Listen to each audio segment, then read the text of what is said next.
கள்ளக்குறிச்சியில் நேர்ந்த கள்ளச்சாராய மரணங்களைத் தொடர்ந்து கள்ளச்சாராயம் விற்பனை செய்வோரை கடுமையாக தண்டிக்கும் வகையில் மதுவிலக்கு சட்டத்தில் திருத்த மசோதா கொண்டுவரப்பட்டது. இந்த மசோதா மீதான விவாதத்தில் அமைச்சர் துரைமுருகன் நேற்று பதிலளித்து பேசியதாவது: பூரண மதுவிலக்கு வேண்டும் என்று எல்லோரும் கூறினீர்கள். பக்கத்து மாநிலங்களிலெல்லாம் மது விற்பனை செய்யும் நிலையில் எரியும் நெருப்பு வளையத்தில் எப்படி கற்பூரம் எரியாமல் இருக்க முடியும் என்று அன்றைக்கே முன்னாள் முதல்வர் கருணாநிதி கேட்டார்.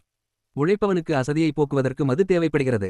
அதனால்தான் திட்டமாக கொடுக்கிறோம். டாஸ்மாக் கடையை விட்டு கள்ளச்சாராயத்துக்கு ஏன் போகிறார்கள் என்றால், டாஸ்மாகில் அவ்வளவு கிக்கில்லை, மதுபானம் கொடுக்க மாட்டார்கள். கள்ளச்சாராயத்தில்தான் கிக் இருக்கும். உயிரை பணயம் வைத்து அவர்கள் அதை குடிப்பதும் அதற்காகத்தான். விட்டில் பூச்சிகள் அவையாகவே போய் விளக்கில் விழுந்து இறந்து போவது போல இறந்து விடுகிறார்கள்.